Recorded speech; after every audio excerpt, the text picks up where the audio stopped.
स्वतंत्र और निष्पक्ष और शांतिपूर्ण चुनाव कराने के लिए हरियाणा पुलिस कर्तव्यबद्ध है और हमने इसके लिए बहुत व्यापक और कठोर इंतजाम किए हैं और हमें पूरा विश्वास है कि हरियाणा की जनता इस लोकतंत्र के महापर्व पे भारी संख्या में सम्मिलित होगी और अपने मताधिकार का उपयोग करेगी।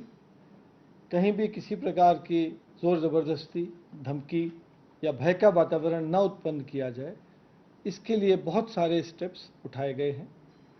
हमने पूरे राज्य में जो वल्नरेबल बूथ्स चुनाव आयोग के आदेश के अनुसार आइडेंटिफाई किए और वहाँ पे जो शरारती किस्म के तत्व थे या मसलमैन थे जो लोगों को इंटिमिडेट कर सकते थे, उनके पुराने आचरण के पुराने रिकॉर्ड के आधार पे उनके खिलाफ निवारक कार्रवाई संपन्न की गई है और उनको जमानत और मुचलके भरवाए गए हैं ताकि वो इस प्रकार उनको आभास रहे कि वो पुलिस की नज़र में है।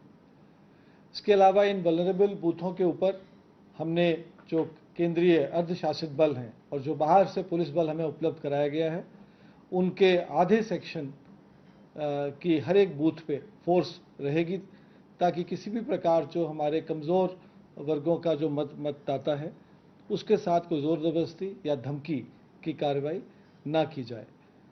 पूरे राज्य में हमने इस समय लगभग 75,000 के करीब सुरक्षाकर्मी तैनात हैं, जिसमें से 40,000 तो हरियाणा पुलिस के हैं और लगभग 20,000 होम गार्ड्स हैं।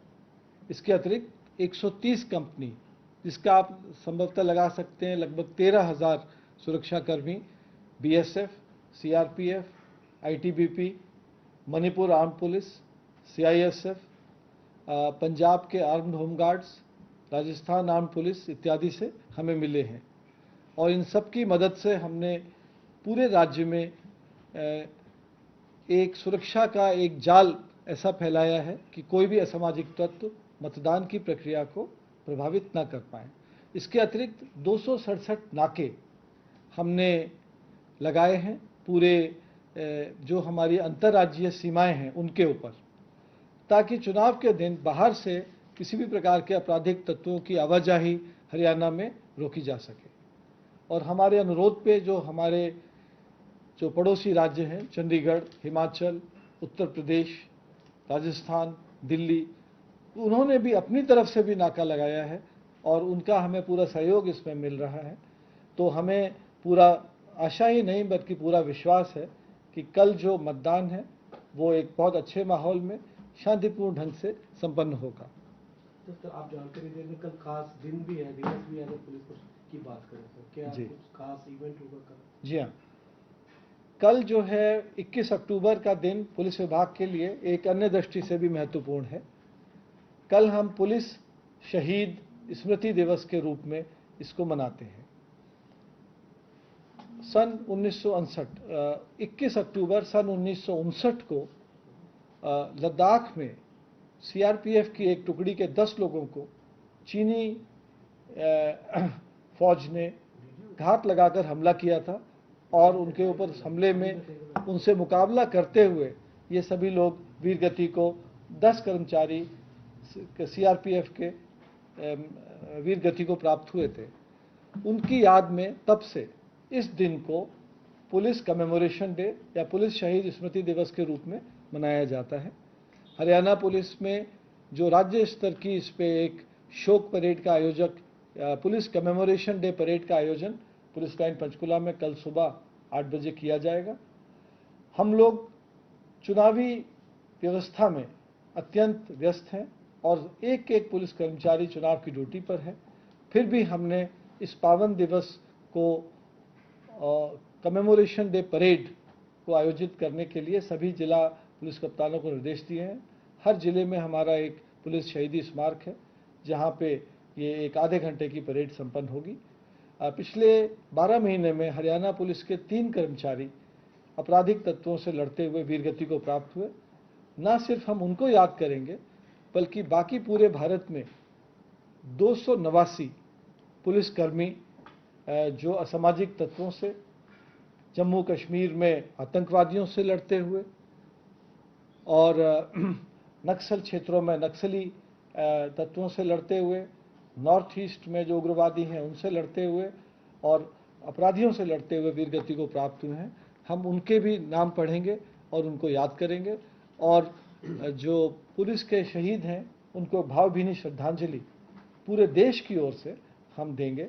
तो ये दिन, ये एक इत्तेफाक की बात है कि दोनों चीज़ें कल एक साथ हो रही हैं और हम दोनों को बखूबी निभाएंगे। सर, एक सवाल है कि अगर कहीं किसी तरह का कोई उपद्रव होता है तो आपका रिस्पॉन्स टाइम कितना होगा और इसके लिए किस तरीके से पूरा सिस्टम जो है अप्रोच करेगा सर वहाँ पर, अगर किसी भी इलाके में? जैसा कि आप जानते हैं कि इलेक्शन कमीशन ने एक सी विजिल करके वोटर ऐप दिया हुआ है, जिसमें कोई भी नागरिक यदि कहीं भी कोई गड़बड़ है किसी पोलिंग बूथ पे या हिंसा हो रही है तो उसकी सूचना दे सकता है। इसके अतिरिक्त अभी सोशल मीडिया का ज़माना है, सभी लोगों के पास मोबाइल फ़ोन है। कंट्रोल रूम जो हमारे हैं और हमारे सीनियर अधिकारियों के फ़ोन नंबर हर जगह उपलब्ध हैं। तो जैसे ही सूचना आएगी वो सूचना कंट्रोल रूम के माध्यम से जो भी वहाँ नज़दीकतम हमारी गाड़ियाँ होंगी उनको दी जाएगी, क्योंकि हमने हर एक विधानसभा क्षेत्र में बहुत सी गाड़ियाँ जो है पुलिस की पेट्रोलिंग व्हीकल्स लगाई हैं, जो एसएचओ की पेट्रोलिंग व्हीकल है, जो हर कॉन्स्टिट्यूंसी का इंचार्ज एक डीएसपी रैंक का अधिकारी है उसकी पेट्रोलिंग व्हीकल है। इसके अलावा जो सेक्टर मजिस्ट्रेट्स हैं उनके साथ भी पुलिस बल दिया गया है। तो हर क्षेत्र में, एक असेंबली क्षेत्र में अगर हम लगाएं मोटे तौर पे कि 30-35 गांव होते हैं तो कम से कम 10 गाड़ियां हैं। यानी आप ये समझिए कि हर पोलिंग बूथ पे हर 10-15 मिनट में एक गाड़ी का चक्कर लगेगा। इस प्रकार की व्यूह रचना हमने की है। तो हमें बिल्कुल, हम निश्चिंत हैं कि कहीं भी सूचना आती है तो हम 10 मिनट मैक्सिमम के अंदर वहाँ पे पुलिस की टुकड़ी होगी।